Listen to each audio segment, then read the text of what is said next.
Hello viewers, ఎలా ఉన్నారు? బాగున్నారా? నేను చాలా బాగున్నానండి.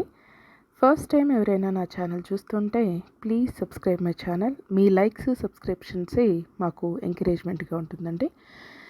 నేను ఇక నుంచి నా మిద్దె తోటతో నా ప్రయాణం అనే సిరీస్ స్టార్ట్ చేయబోతున్నాను. అంటే ఏంటంటే, మన ఇంట్లో తీసుకున్న ప్రతి వస్తువుకి కానీ, మన తోటలో పెంచే ప్రతి మొక్కతో కానీ మనకి వెనకాల ఒక స్టోరీ ఉంటుంది కదా.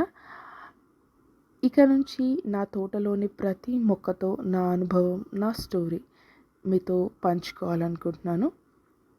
ఆ సిరీస్ అసలు నా మిద్దె తోట ప్రారంభించాలన్న ఆలోచన ఎక్కడి నుంచి వచ్చింది, ఎలా మొదలైంది, ఎప్పుడు మొదలైంది అనే విషయాలన్నమాట. ఫస్ట్ నా చిన్నప్పుడు మా అమ్మమ్మ గారు వాళ్ళ అబ్బాయిలు మాతో పాటే కలిసి ఉండేవాళ్ళు. మా అమ్మమ్మకి తోట పెంచాలని, మొక్కలు పెంచాలని చాలా ఇంట్రెస్ట్ అన్నమాట. మాకు అప్పుడు చాలా ఖాళీ స్థలము అవైలబుల్గా ఉండేది. అప్పుడు మాతోటి మంచి కూరగాయల విత్తనాలు, లీఫీ వెజిటేబుల్స్ విత్తనాలు, పూల మొక్కలు అలా చాలా పెంచింది అనమాట. అవి చాలా, అంటే సొరకాయ అప్పుడు పెంచాము, చిక్కుడు పెంచాము. అసలు చాలా కాపు అనమాట మాకు. అది చూసి బాగా ఎగ్జైటింగ్గా ఫీల్ అయ్యేవాళ్ళము. కానీ ఆ మొక్కల ప్రాముఖ్యత ఏమిటి, అవి తినడం వల్ల ఏం బెనిఫిట్స్ అనేవి ఆ విషయాలు తెలియవు. కానీ కంటికి పచ్చగా కనిపిస్తుంటే, ఆ లీఫీ వెజిటేబుల్స్ విత్తనాలు మనం వేసినప్పుడు అవి మొలకెత్తుతుంటే అప్పుడు ఆ ఆనందం వెలకట్టలేనిది కదా. ఆ పూలు కోసి తలలో పెట్టుకుంటుంటే అప్పుడు మా ఇంట్లో పూసిన పూలు అన్న ఒక ఆనందం, ఎగ్జైట్మెంట్. అంతేగాని వాటి ఆవశ్యకత ఏంటి, వాటి హెల్త్ బెనిఫిట్స్ ఏమిటి ఏమీ తెలియదు.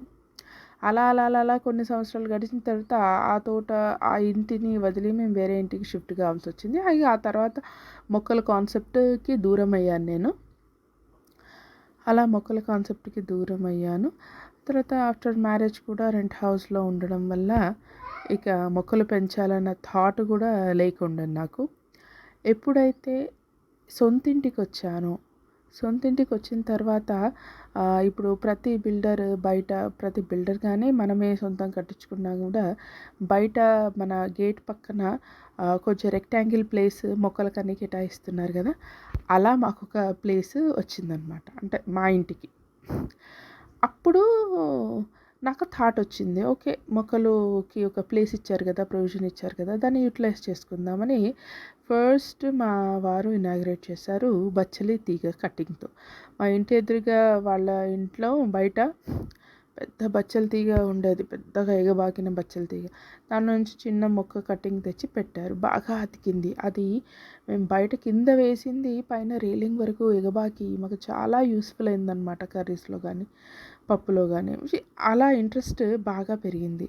ఆ తర్వాత బయట నుంచి తెచ్చుకున్న పళ్ళు చాలా టేస్టీగా ఉన్నా కూడా, అంటే విత్తనం నాటితే మొక్క వస్తుందన్న ఐడియా ఉంది కదా, కాబట్టి బాగా నచ్చిన ఫ్రూట్స్ యొక్క విత్తనాలు మేము సేకరించి వేసేదాన్ని నేను. ఫస్ట్ తీపి గుమ్మడి విత్తనంతో స్టార్ట్ చేశాను. అది చాలా బాగా పెరిగింది. అలా ఇంట్రెస్ట్ నాకు మరింత పెరిగింది. అయితే మాకు కేటాయించిన చిన్న రెక్టాంగులర్ ప్లేసు, అంటే మేము కొంచెం లోతట్టు ప్రాంతంలో ఉండేసరికి అది గొయ్యిలా ఉండేది. దాంట్లో ఎన్ని ట్రక్కుల మట్టి పోసినా అది మింగేటట్టు ఉండేది. ఇక అది మేము సరే ఉన్న మట్టిలో ఫ్రూట్స్ మొక్కలు వేసాము, అవి పెరుగుతున్నాయి అన్నమాట. కానీ ఈ ప్లేస్ సరిపోదు, ఇంకా పెంచాలి, ఎలా పెంచాలి అనేసి నేను యూట్యూబ్ని ఆశ్రయించినప్పుడు నాకు ఈ మిద్దె తోట కాన్సెప్ట్ అనేది పరిచయం చేసింది యూట్యూబ్ అనమాట.